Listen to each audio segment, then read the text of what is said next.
Hello, welcome to my new video on how much to charge for consultancy.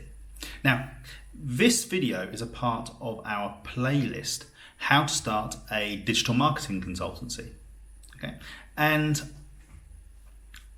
I have a digital marketing consultancy, internet marketing consultancy, and when I first started, I was always like, oh, how much should I charge? And I asked a few consultants who are different types of consultants for different industries, and I got different answers. Okay, and some said, hey, charge a big rate. Some said, charge a daily rate. Some said, depends on the project. And this video today is exactly on how I charge and how I get people interested by my pricing.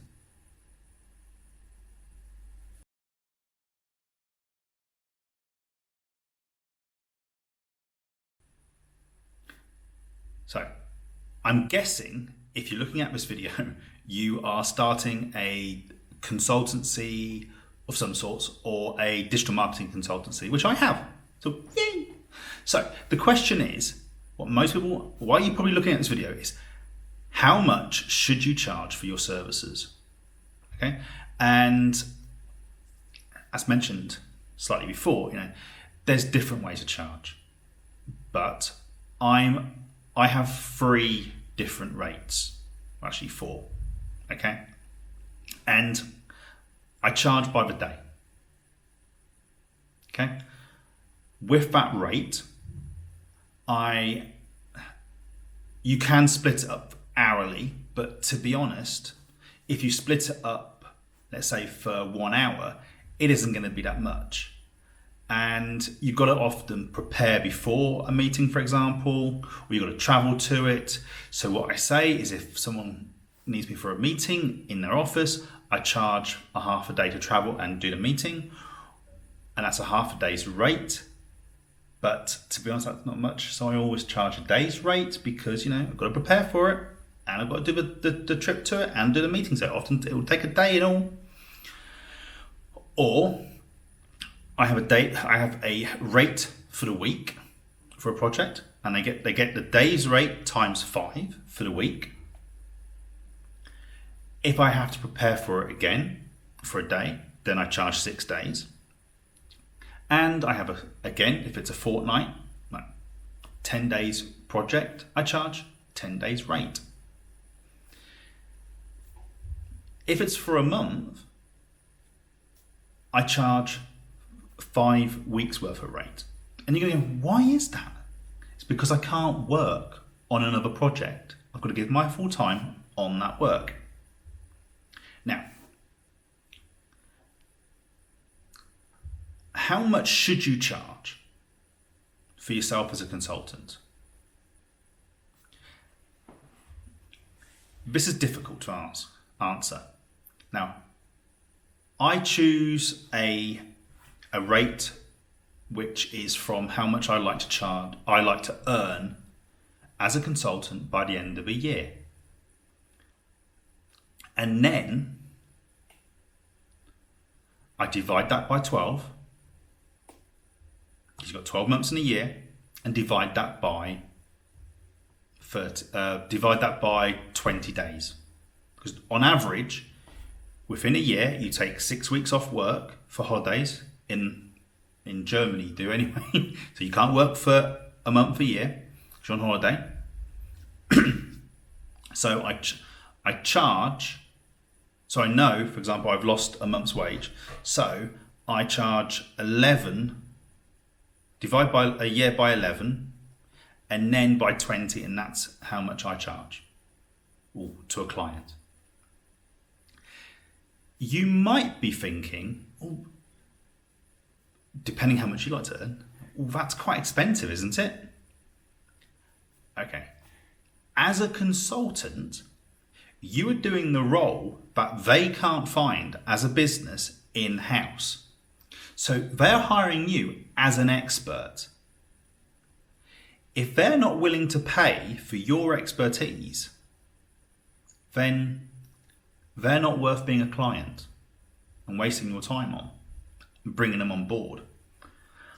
I'm often very open with my pricing. I have a document which outlines projects, and it says this is what you get per day. Now, as a digital marketing consultant, for example, like I said, you're paying for your experience, your expertise. And if you're a digital marketing consultant, they're paying you because they don't have that expertise in their marketing office, or they don't have the time to do it because they've got to do other work. And passing it on to you means you get it done for them quickly, more efficiently, and most importantly, to the top level of your ability and what they're looking for. And they're paying for that. So having a higher price than what you think it is, that's not too bad. Now, some people will say, sorry, I can't pay that daily rate, it's too expensive.